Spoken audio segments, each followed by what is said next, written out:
오늘도 예배 자리에 나오신 여러분들을 주님의 이름으로 축복합니다. 우리 앞뒤 좌우에 계신 분들과 인사를 나눕시다. 반갑습니다. 건강하십니까? 주님의 평강을 누리시길 바랍니다. 비 온 뒤에 기온이 뚝 떨어진다고 합니다. 물론 기온의 변화가 있겠지만 건강함으로 평안함으로 지낼 수 있다는 것 참 복이죠. 불안하고 초조하고 매 순간이 불확실한 그런 상황 가운데 살아가는 인생은 늘 긴장감 가운데 살아갑니다. 그래서 그런 사람들에게 안정감이 있는 평안함, 그 평안함을 가진다는 것은 참 큰 복이지요. 여러분들은 평안하십니까? 답이 없죠. 예, 불안정하다는 거예요. 평안하십니까? 평안함의 그 정의가 뭘까? 우리가 눈을 들어볼 때 아무런 문제 없이 사는 인생이 어디 있겠습니까? 그런 사람들에게는 평안함보다도 항상 불안함의 요소들이 있습니다. 평안하십니까? 의 질문에는 제 의도가 아무런 문제 없습니까? 라고 묻는 게 아닙니다. 우리가 똑같이 삶에 또 고민거리, 또 문제들을 안고 살아가지만 그러한 환경 속에 있지만 평안함을 누릴 수 있습니다. 어디에서요? 예수 그리스도 안에서, 주님 안에서 누리는 평안함이 있습니다. 그러면 주님께서 책임져 주시고 이끌어 주시는 평안함을 맛볼 수 있죠. 오늘 여러분들과 함께 나누고 싶은 말씀이 그 말씀입니다. 평안함을 누리는 자가 누구냐? 문제 많고 답답하고 어렵고 힘든 이 현실 가운데에서 해결 받지 못한 상황 가운데서 그 평안함을 누리는 자가 누구냐? 그 질문에 오늘 말씀을 통해서 답을 얻어가시길 바랍니다. 오늘 예수님께서 일반적이지 않은 상황에 접합니다. 무슨 말이냐면 바리새인 시몬의 식사 초대를 받았습니다. 이것이 왜 일반적이지 않는 것일까? 당시에 예수님은요, 경계 대상입니다. 누구에게? 종교 지도자들에게요.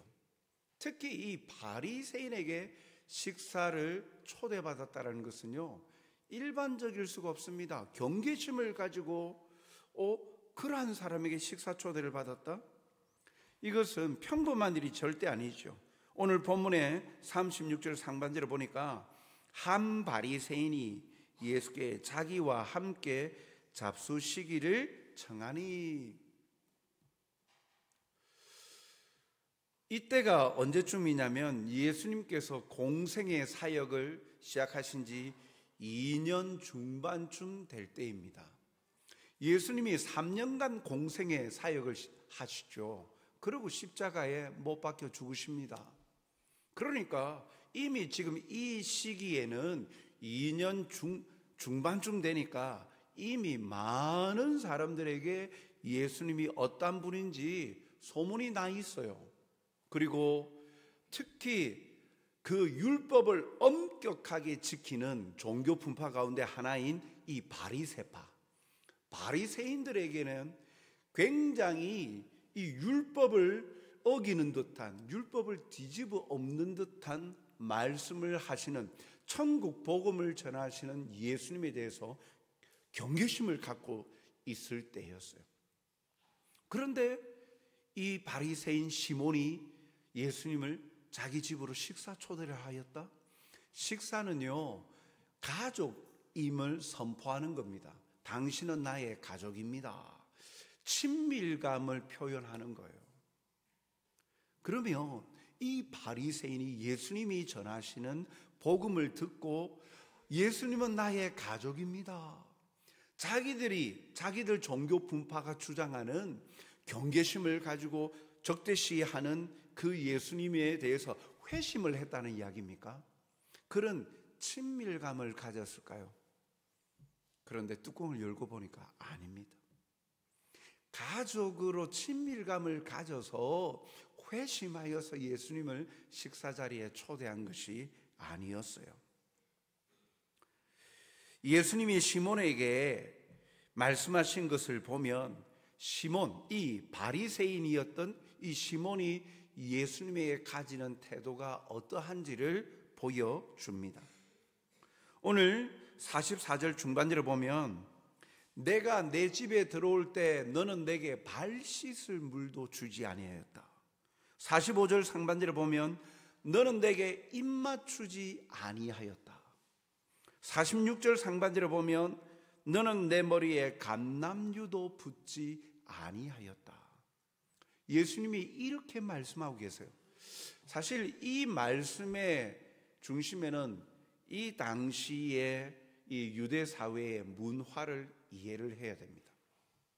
우리에게는 좀 생소한 표현이에요. 무슨 말이냐면 그때 당시에는 뭐 지금처럼 이렇게 포장되어져 있는 도로가 있지 않지 않습니까? 그냥 비포장 아닙니까? 그리고 신발도요 샌들 형태입니다. 슬리퍼 형태예요. 그리고 바닥에 창이 하나 있고 끈으로만 이렇게 묶어서 고정할 뿐이에요. 여러분, 이 길을 걸어 다니면 발이 노출되어 있는데 어떻게 되겠습니까? 흙먼지로 뒤덮이지 않겠습니까? 그래서 일반적으로 집에 들어갈 때 대부분 초대받아 갈 때는요, 귀한 손님일 때는 주인이 직접 이 물 항아리를 들고 와서 자기 집에 초대한 손님의 발을 씻겼어요. 귀한 손님이 아니면 일반적일 경우에는 어떻게 하느냐면 종을 시켜서 그 집에 들어오는 손님들의 발을 씻기게 합니다. 그마저도 아니면 세 번째 경우에는 물 항아리를 준비해 줍니다. 자기 스스로 발을 씻으라고 물 항아리를 준비해 주는 거예요. 그런데 예수님이 어떻게 말씀하셨어요? 첫 번째 44절 중반절에 내가 내 집에 들어올 때 너는 내게 발 씻을 물도 주지 아니하였다. 이 어떤 대우를 하는 겁니까? 바리새인이 예수님을 식사 자리에 초대했다. 그래서 귀하게 여긴 게 아니에요. 발 씻을 물도 주지 않았다. 이 완전 무시하는 것 아닙니까? 일반적인 사람들 자기 집에 외부의 사람이 들어올 때 정 안 되면 발 씻을 물이라도 주는데 그것마저 주지 않았어요. 처음부터 무시하고 있는 거예요. 그리고 둘째, 너는 내게 내 입 맞추지 아니하였다. 입 맞추다. 우리는 이렇게 서양식으로 악수합니다만 유럽에는 아직도 서로에게 인사가 볼에 입 맞추죠. 즉 인사하지 아니하였다는 겁니다. 홀대하였다라는 겁니다. 식사 자리 초대하면서 이런 대우를 쳐. 그리고 내 머리에 감람유도 붓지 아니했다. 귀한 손님이 올 때는요, 땀으로 범벅되어 있는 사람들에게 이 감람유를 머리에서 또 부어서 향수죠, 향수. 그래서 향기 나게 만들어주는데 그러한 대접을 하지 않았다라는 거예요. 한마디로 말하면 식사를 초대해놓고 주인으로서 갖춰야 될 기본 예의도 너는 갖추지 아니하였다라는 말입니다. 예수님을 가족으로 친근감을 느껴서 식사 초대한 것이 아니라 예수님이 과연 사람들이 말하는 선지자일까? 어떤 사람일까? 시험해 보려고 초대한 거예요. 온통 거기에 관심을 가지고 있으니까 예수님에 대한 기본적인 예의도 갖추지 아니하였다라고 말합니다. 누가복음 7장 39절 하반절을 보면 이 사람이 이건 지금 그 바리새인 시몬의 마음속의 생각을 이렇게 나타낸 말이죠. 이 사람 예수님을 말합니다.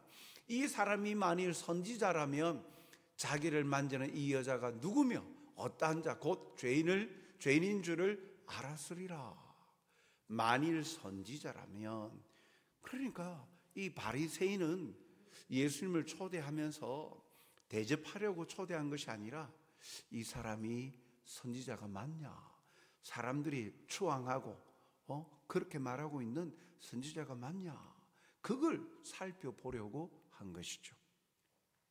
사랑하는 성도 여러분, 예수님을 가까이 하지만 하나님의 아들 되신 예수님, 그리고 하나님이시면서 기적을 행하신 예수님, 말씀만으로도 죽은 자를 살리시고 고치시는 예수님, 그러한 능력의 예수님을 함께 하면서도 예수님에 대한 신뢰나 믿음보다는 시험해 보려는 이 바리새인 시몬에게는 어떠한 예수님의 은혜와 사랑을 경험하지 못한 것이죠. 오히려 그가 당연히 해야 할 주인으로서의 예의를 갖추지 않는 교만함을 보게 되어집니다. 만난다고 그 만남의 대상이 가지고 있는 모든 것을 누릴 수 있는 게 아니에요. 이렇게 능력의 주님을 만나면서도 그 능력과 한없는 사랑과 은혜를 만나는 그 물리적인 만남, 접촉만으로 그냥 모든 것이 이루어지는 것이 아니라는 거예요. 눈앞에 보물과 같은 보배로우신 주님을 만나면서도 그 주님이 주시는 평안함과 그 은혜를 이 바리새인 시몬은 맛보지 못하는 거예요. 왜요? 예수님에 대한 신뢰, 믿음을 가지고 있지 않기 때문이에요. 단지 어떤 사람인가 시험해 보려고 하니까 그 귀한 만남의 자리가 이에게는 오히려 자기가 해야 될 기본적인 예의도 갖추지 않은 예수님을 무시해버린, 그러니까 마음의 그릇이 준비되어 있지 않으니까 그 능력에 전능하신 그 생명의 능력을 가지신 예수님을 만나고 있음에도 그릇이 준비가 안 돼 있으니 담지 못하는 거예요. 참 안타깝죠. 그때에 이러한 것들을 바라보면서 참으로 오늘 나는 어떨까? 우리의 모습을 한번 투영해 봅니다. 가진 것 많아도 주님을 향한 진실된 태도가 사라진 자는 가식과 허울뿐입니다. 예배의 자리에, 이 자리에 나와 있으면서 정작 우리의 예배를 받으시는 하나님을 만나고자 하는 간절한 기대와 소망, 하나님을 향한 믿음이 없이 이 자리에만 앉아 있다면 아무것도 누리지 못하는 거예요. 물리적인 장소에 왔다가 그저 왔다가 그냥 돌아갈 뿐이에요. 그러면서 생각은 시간만 허비했다, 뭐 별것 없다, 허비했다 해버리는 거예요. 그릇이 준비되어 있지 않고 하나님에 대한 믿음을 소유하지 아니한 채 기대감과 소망이 없이 앉아만 있다가 돌아가는 참으로 허망한 인생이 되는 것이죠. 이 자리에 앉아 계신 우리 성정교회 성도 여러분들은 그저 왔다가 그저 돌아가는 그런 허망한 인생이 되지 마시고 하나님을 향하여 마음의 그릇을 준비하여서 믿음으로 반응하여 주님의 예비하신 은혜와 복들을 누리시는 복된 성도들이 되시길 주님의 이름으로 축복합니다. 그때 그 자리에 초대받지 않은 한 사람이 예수님께 옵니다. 참 충격적인 장면이에요. 사실은 왜 충격이라 하냐면 이 여자가 어떤 여자인가 하는 사실에서 충격적이라는 거예요. 오늘 본문 37절에 보니까 그 동네에 죄를 지은 한 여자가 있어 예수께서 바리새인의 집에 앉아 계심을 알고 향유 담은 옥합을 가지고 왔다 라고 말씀하고 있어요. 그 동네에 죄를 지은 한 여자가 있다. 이 여자의 이름에 대해서 밝히지 않아요. 이름이 나오지 않는데 이 여자를 지칭하는 표현은 그 동네에서 소문난 죄 지은 사람이다 라는 겁니다. 성경에서 대부분 이 죄인, 죄를 지었다라고 이 표현들이 볼 때 대부분은 성적인 타락, 창녀를 지칭할 때 이 표현들을 사용하기도 합니다. 창녀라고 성경에 지칭을 하는 단어도 있지만 여기에 나와 있는 이 죄 지은 여자라고 할 때에 이 죄 지은 여자는 이미 동네 사람들이 다 알고 있는 소문난 여자라는 거예요. 그런데 그 여자는 향유 담은 옥합을 가지고 와서 예수님의 뒤로 가서 발에다가 눈물 흘리면서 눈물로 발을 적시고 머리털로 그 발을 닦고 그리고 그 발에 입 맞추고 향유를 부었어요. 38절에 예수의 뒤로 그 발 곁에 서서 울며 눈물로 그 발을 적시고 자기 머리털로 닦고 그 발에 입 맞추고 향유를 부으니, 이 여자가 왜 이렇게 했을까요? 47절 중반에 보니까 그렇게 표현합니다. 이는 그의 사랑함이 많음이라. 예수님을 사랑하였기에, 사랑이 많았기에 그렇게 했다. 이 예수님을 사랑했다라는 것이 인간적인 사랑함을 말할까요? 아닙니다. 예수님을 향한 이 사랑은요, 어떤 것일까? 첫째, 자신이 당할 수치와 멸시를 알고도 예수님을 경배하는 사랑이에요. 그 동네 사람이라면 누구나 다 아는 장녀로서 사람들로부터 경멸과 배척을 받던 여인이었어요.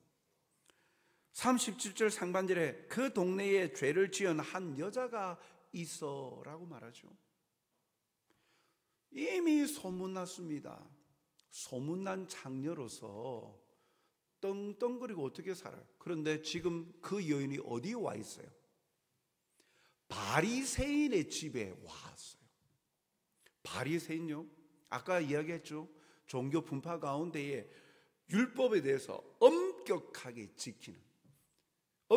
지킨다는 것은 상대방을 향하여서도 당신은 그 율법에 이렇게 되어진 사항에 위법하였소.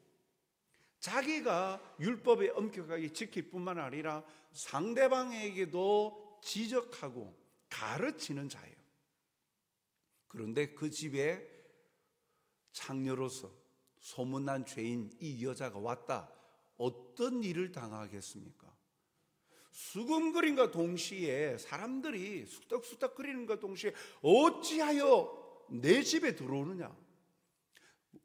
이 율법상으로 보면 이러한 죄인이 가까이 하는 것은요, 자기가 더럽혀지는 거예요. 그러니까 생색내고 극구 반대하죠. 어떻게 내 집에 들어와서 더럽히느냐? 그러면서 그 경멸하고 멸시할 거예요. 그러니까 이 여인이 그 집에 들어간다는 건 그런 수모와 멸시 천대를 받을 것은 너무나도 자명한 일이에요. 그런데도 불구하고 자기가 멸시와 수치 당할 것 알면서도 그 중심에는 누구를 보러 가는 거예요? 예수님을 경배하러 가는 거예요. 자신의 구원자 되신 주님을 경배하고 섬기기 위하여서 찾아온 그런 사랑이에요. 그리고 그의 사랑은요, 두 번째, 자신을 낮추는 겸손한 사랑이에요. 38절에 보면 예수의 뒤로 그 발 곁에 서서 울며 눈물로 그 발을 적시고 자기 머리털로 닦고 그 발에 입 맞추고 향유를 부으니,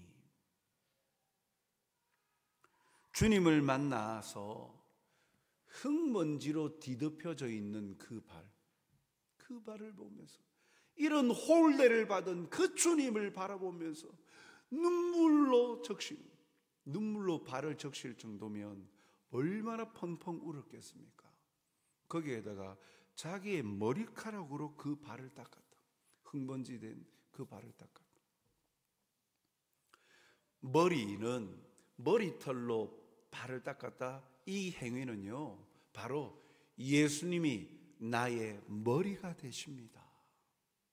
나는 발꿈치에도 설 수 없는 죄인입니다. 자기 부정, 자기 비하, 자기 자신을 낮추는 극단적인 겸손함이에요. 그래서 예수님은 나의 주인이십니다. 내 머리가 되십니다. 라는 거예요. 하찮은 존재로 낮아질 대로 낮아지는 겸손한 태도이죠.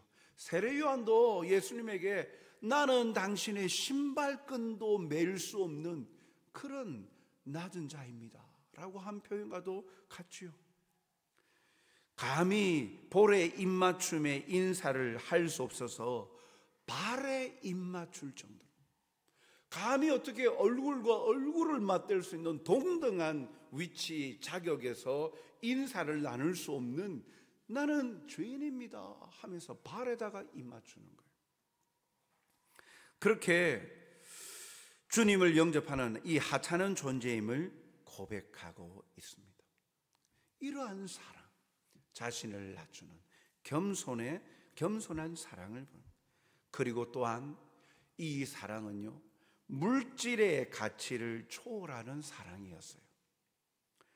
사실 예수님께 쏟은 이 향유는요, 일반적으로 사용되어지는 값싼 감람유하고는 비교가 안 됩니다.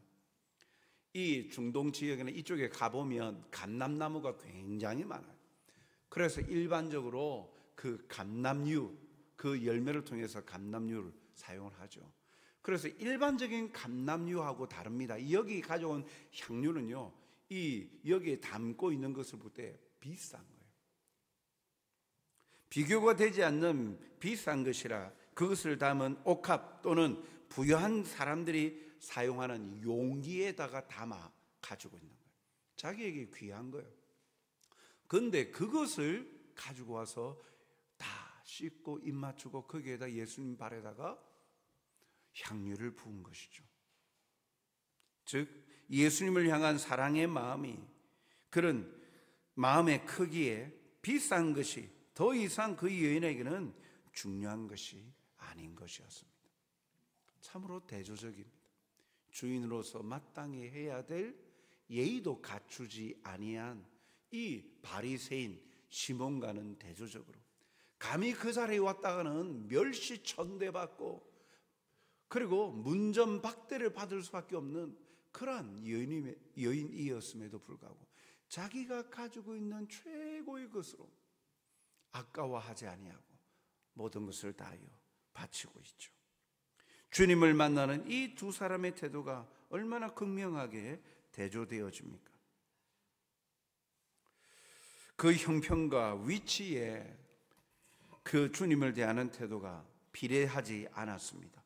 무엇보다도 그가 처한 환경이 아니라 주님을 향한 진정한 마음의 차이가 있었죠. 주님을 위해서라면 자신이 낮아지고 모든 것을 포기하고 있는 자가 주님을 진실로 사랑하는 거죠. 그래서 주님이 이는 그가 사랑이 많았기 때문이다 라고 이야기하면서 그가 진정으로 나를 위하고 존중하고 사랑하였노라 라고 말씀하고 있는 것입니다. 주님도 참으로 우리를 사랑하심으로 우리를 위해 모든 것을 내려놓지 않으셨습니까? 하나님이신데 존중받아야 되는데 창조주 하나님께서 피조물인 사람의 몸을 입고 이 땅에 오셨어요. 그리고 죄인, 극악무도한 죄인 취급을 받으시며 십자가형을 받으셔서 십자가에서 죽으셨죠. 모든 것을 내어주셨어요. 우리가 받을 자격이 없죠. 우리가 아직 죄인 되었을 때에 우리를 위하여서 십자가에 죽어 돌아가셨고 이 아버지의 사랑을 보여주지 않으셨습니까? 진실로 주님을 사랑한다면 주님을 위해 주님께서 먼저 우리에게 모든 것을 생명까지 다 내어놓으시면서 모든 것을 내어주신 것과 같이 우리도 주님을 위해 모든 것을 아낌없이 그리고 드리고 포기할 수 있는가? 주님을 향한 진실된 사랑을 가지고 있는가? 우리 자신에게 반문해 봅니다. 주님을 주님께서 베푸신 사랑을 묵상하고 감사하다면 우리도 주님께 계산하면서 앞뒤 분별해 가면서 이것이 득이 될까 해가 될까 계산하지 아니하고 전적으로 헌신할 수 있지 않겠습니까? 오늘도 주님께 받은 사랑에 감사하여서 주님을 사랑하며 주저함이 없이 주님을 향하여 헌신하는 저와 여러분이 되시길 주님의 이름으로 축복합니다. 예수님은 이 여인의 행동을 보시고 자신을 초대한 바리새인보다도 이 여인을 높이시고 칭찬하셨어요. 그리고 이 여인에게 말씀하십니다. 48절, 이에 여자에게 이르시되 내 죄 사함을 받았느니라. 죄 사함을 말씀하셨죠. 죄의 속박과 고통의 자리로부터 진정한 자유를 선포하셨어요. 여러분, 동네에 소문난 죄인, 자기도 알고 모든 사람도 알아요. 그러한 고통 속에 죄로 인하여서 고통받고 관계가 원활하지 않는 사람에게 네 죄가 사함을 받았노라, 네 죄가 용서받았다, 이제 너에게 너를 괴롭히는 그 죄가 사라졌다, 죄의 억압으로부터 너는 자유한다, 이러한 선포, 죄 중에 고통받고 있는 사람에게 얼마나 행복입니까? 자유를 선포받지 않습니까? 자기를 억누르고 있고 고통받던 그 문제로부터 해결을 받았는데, 해결함을 받고 자유함을 받은 것, 얼마나 큰 은혜입니까? 이 주님의 선포는요, 이 여인에게 가장 행복한 말이에요. 복음이죠. 자기의 부끄러운 과거로 인하여서 사람의 조롱과 멸시를 받으면서 미래가 없었는데 자신을 힘들게 했던 죄가 용서함을 받았다라는 사실은요, 빛 없는 어둠에 웅크리고 있던 자에게 한 줄기 빛이 아니라 광명 아닙니까? 얼마나 가볍고 자유로움을 누릴 수 있겠습니까?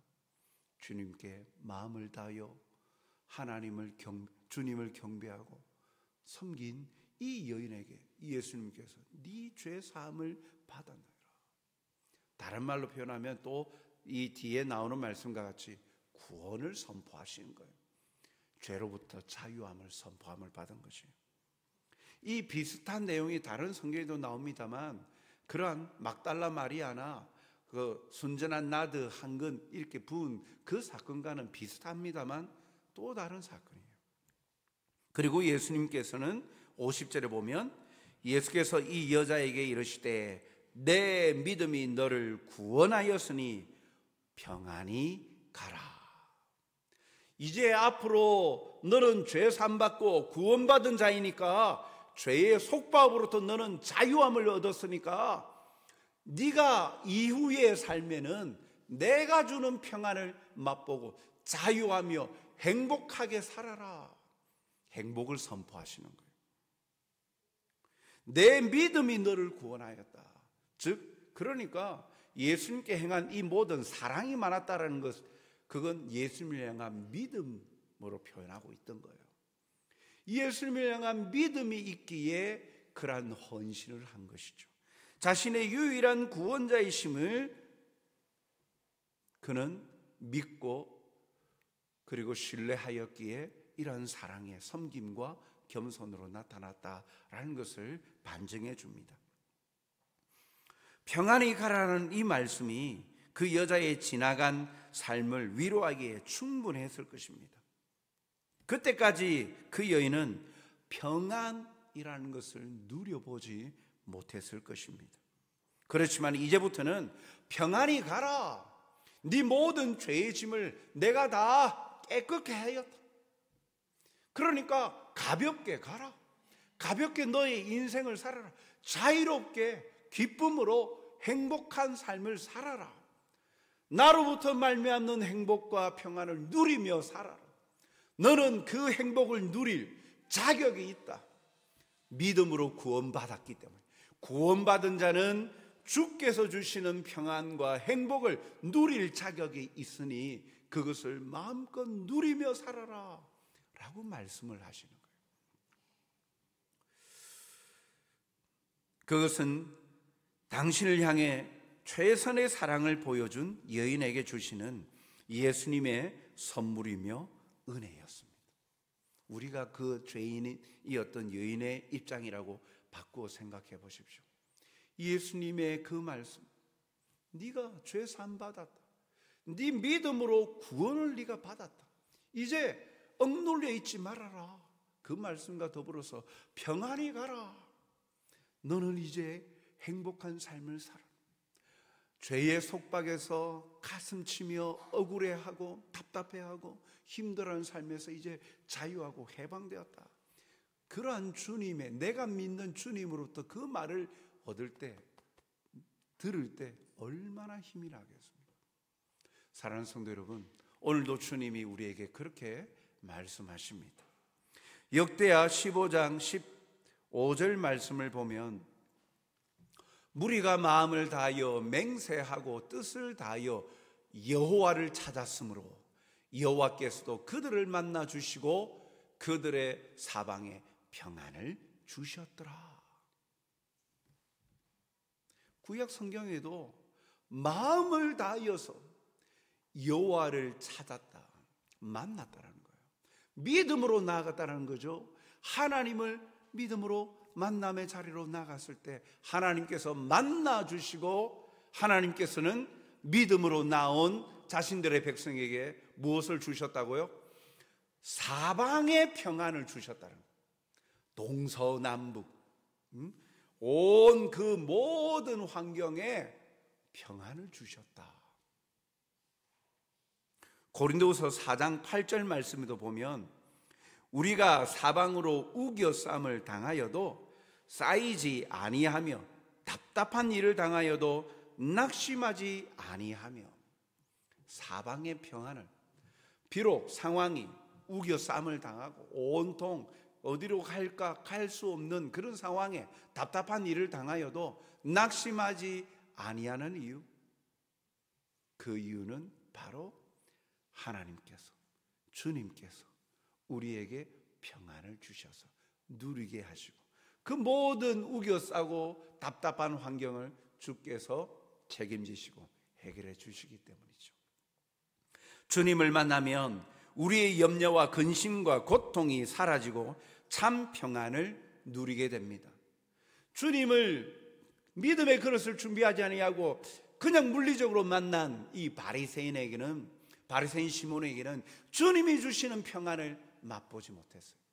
누릴 수가 없었어요. 그러나 초대받지 아니하였지만 그 자리에 나온 이 죄인된 여인에게는 믿음으로 나아가 주님을 사랑함으로 섬긴 이 여인에게는 주님이 주시는 평안을 맛보, 그것을 누리게 하셨습니다. 죄인된 여인이 그러했듯 믿음으로 주님을 온전히 신뢰하며 찾는 자들에게는 주님이 주시는 평안을 누립니다. 요한복음 14장 27절 말씀에 주님께서 이렇게 말씀하십니다. 평안을 너희에게 끼치노니 곧 나의 평안을 너희에게 주노라. 주님의 평안을 주시겠대요. 내가 너희에게 주는 것은 세상이 주는 것과 같지 아니하니라. 세상이 주는 평안, 행복, 기쁨, 예수님이 주시는 행복, 평안, 기쁨 다르다. 무엇이 달라요? 세상이 주는 행복과 기쁨은요, 물질이든 환경이든 자기 지위든 그런 것들로 인해서 돈을 많이 벌고 높은 자리에 오르고 기쁘잖아요. 행복하잖아요. 그래서 문제없이 잘 사는 것 같죠?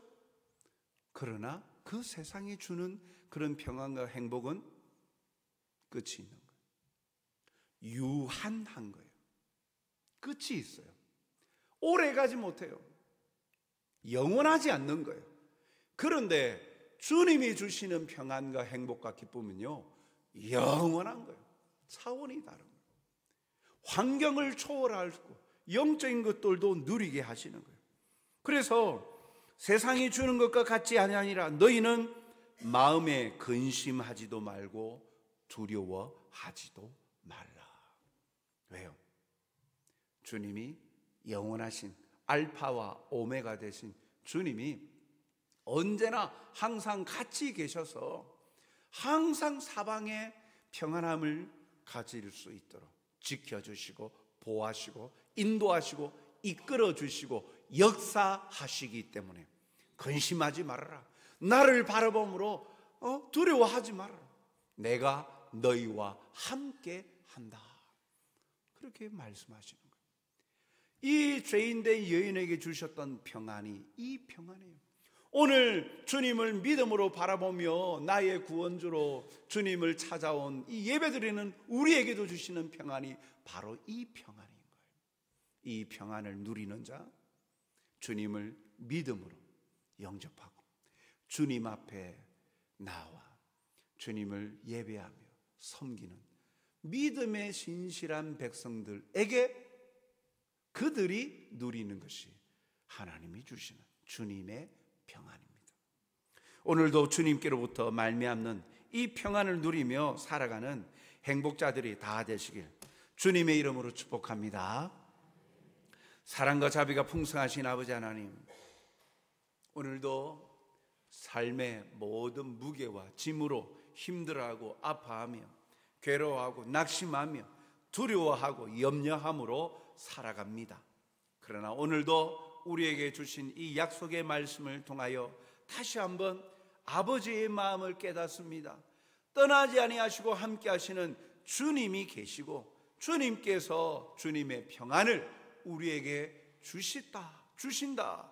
그리고 또한 그 주심으로 끝나는 것이 아니라 항상 함께 하셔서 누리게 하여 주심을 우리가 확신케 하여 주시니 감사드립니다. 오늘도 주님께로부터 말미암는 영원한 기쁨, 행복과 평안을 맛보며 누리는 그런 자가 되게 하여 주시옵소서. 비록 우리 눈에 보여지는 상황과 환경이 바뀌어지지 아니한다 할지라도 끝끝내 주께서 역사하시고 이루시고 승리케 하여 주시고 그 모든 굴레로부터 벗어나게 자유케 하여 주시는 주님의 신실하심을 믿음으로 나아가는 행복자들이 되게 도와주시옵소서.